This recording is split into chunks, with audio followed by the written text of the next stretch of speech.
This is Hidden Killers Week in Review. A look back at the most prolific stories of the week.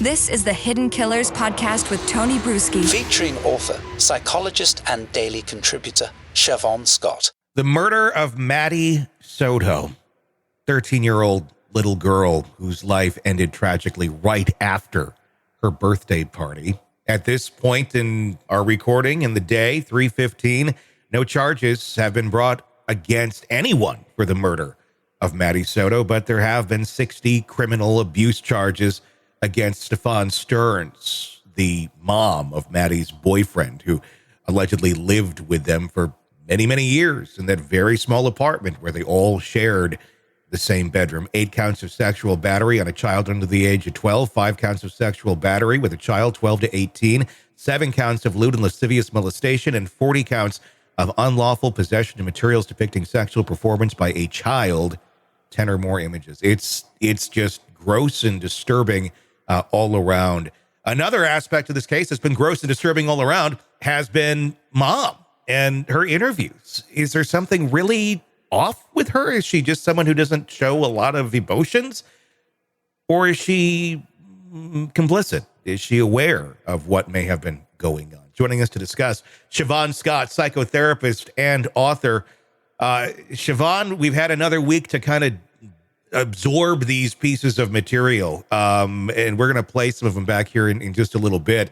From what we talked about last week, what has anything changed in your mind, or what are you feeling on this right now? Yeah, pretty much the same since I first saw these interviews. I'm not seeing grief. Mm-hmm. I'm seeing lots of anxiety from Mom. Yeah.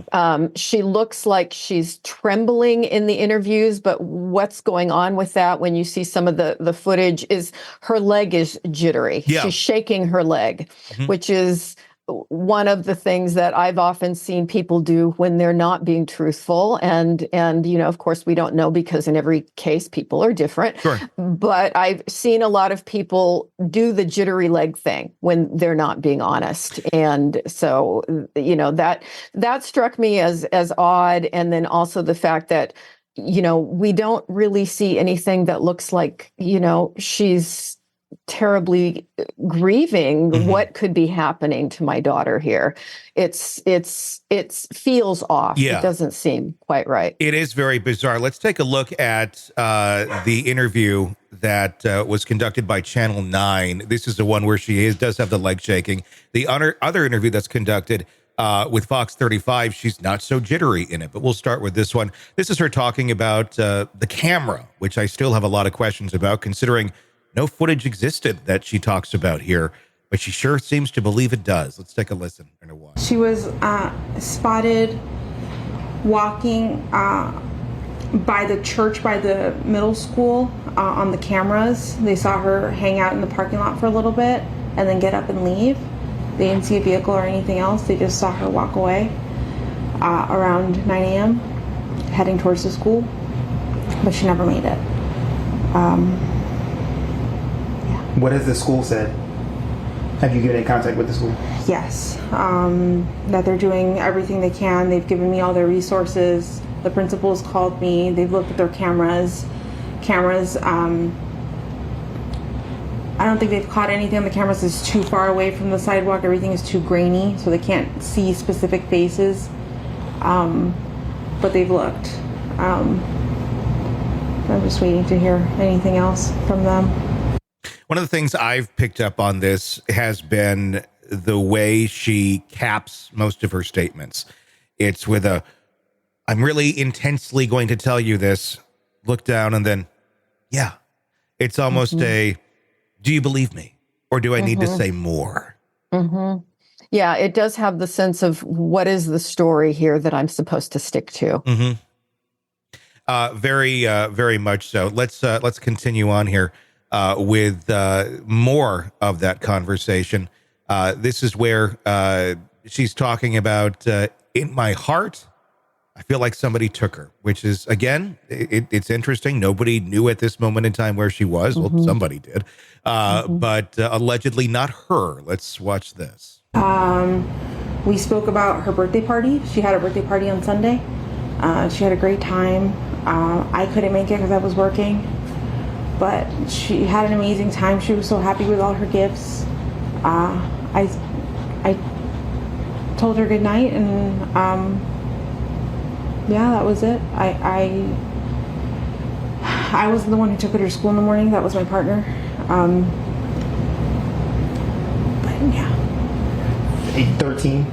She's 13 years old, yes. 13, Madeline? Madeline.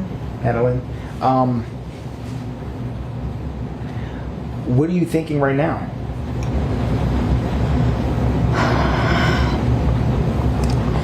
In my heart, I feel like somebody took her.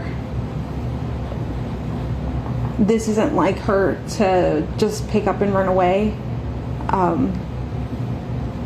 or just not go to school. I don't know what to think. Friends, the friends' parents, you've contacted and Everyone. went through every single person? Everyone that we know that she knows, we've contacted them all, reached out to them. The parents have gone out to search and look for her as well. And we haven't come up with anything yet.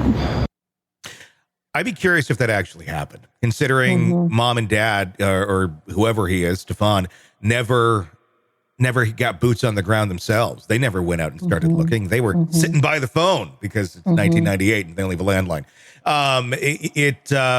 It reeks of something is up here. Is this someone who, it could be a victim of abuse as well, and really is so ingrained in that relationship with Stefan that she's willing to do or say anything because that trumps the relationship that she has with her daughter or the value of her daughter? Yeah, it could be that she's a victim of abuse, where I would look. Often women who will sacrifice their daughters, in essence, to keep a man, they have an incredibly odd, dependent personality.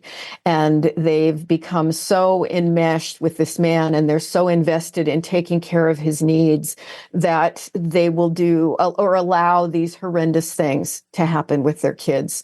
And that happens more than we realize. And a lot of times, women like that can seem superficially pretty normal. They have jobs, they're out working in the community, but they'll do anything to make this man happy or to keep this man with them. And that's, if I were interviewing her, I would be looking for those kinds of traits, those kind of personality factors. One of the things that was interesting in one of the videos, when both of them were in the interview, was how she was standing above him and rubbing his back. Yeah. And it looked like, we would expect him to be the one soothing her. Mom is going to be terribly distraught, not for mom to be the one doing the comforting and the soothing. And so that was another odd thing that stood out to me. It does. I mean, it's very odd as to why that dynamic would be like that. I mean, even if let's play the game that she knows that this happened, that she's dead at that moment in time. Why would you be over there comforting him? I mean, I know you don't want to get caught and spill your cards, but at the same point, I don't know. I mean, these two are just kind of a weird enigma of I don't know what the hell is going on in that relationship. I mean, if you Sick of the ads? We are too. Start listening with no commercials now and get access to all of our episodes in advance of everyone else. Become a True Crime Today Premium Plus subscriber on Apple Podcasts. Search True Crime Today Premium Plus on Apple Podcasts or go to our podcast page and sign up now. True Crime Today Premium Plus. Sign up now.